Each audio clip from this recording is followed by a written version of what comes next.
Hey everybody, what's up and welcome back to today's video guys. And today guys, I'm going to go ahead and be showing you how to make 16-bit music in GarageBand. This is a very simple thing to do, so make sure to watch this quick and easy video to the very end, follow my steps correctly, so you can make sure this works the same for you and you can do this yourself.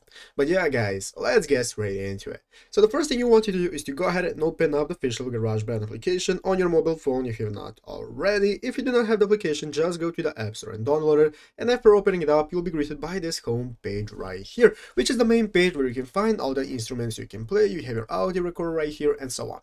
So let's go ahead and see how we can get started making 16-bit music. The first thing we want to do guys is go ahead and open up any of the instruments right here that we want to play. I'm going to open up this audio recorder option. That's going to open up this recording menu. It's going to open up the recording menu no matter what you open up. So it's going to look like this, where at the top of the screen you'll have the big red circle to start recording and so on. And to get started with getting your 16-bit effect guys, this is what we can do. Let's go right here into the upper left corner, click this middle button to open up this edit mode. In this edit mode, we can now find all the tracks we have to get started with mastering, mixing, and so on. And here is where we can get started with adding our effects. So in the upper right corner, we have the settings option where you can see we can go ahead and manage our tempo, time signature, key signature, and so on. This is where you can go ahead and get started with selecting all your tempo related settings so that you can get that 16-bit effect and get everything you need. After you're finished, you can go right here at the sliders option next to the FX option where you can find the rest of the settings like your output volume. You have your plugins and equalizer and mastering effects that you can use for getting your desired options. So as you can see, you can even click edit to add even more options right here, such as the bit crusher option that can enable you to get your 16-bit music and so on. So you can go ahead and get started with adding all the effects that you need to get your desired sound. But yeah guys, basically that is how to do it. So I hope this video was helpful.